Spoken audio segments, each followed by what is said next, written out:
how to see all posts you have liked on Facebook. Hey everyone, welcome back to the channel. If you're new here, don't forget to hit the subscribe button and turn on the notification bell to not miss any updates.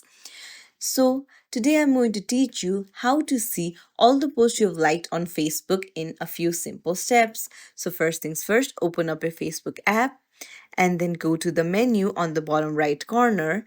Then scroll down and tap on Settings and Privacy.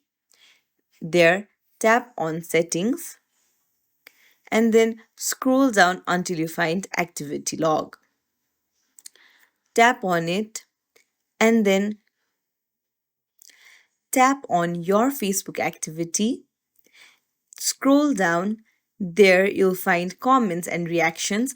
Tap on the drop down beside it, and here you'll see likes and reactions. Tap on it, and you will be able to see all the posts that you have liked.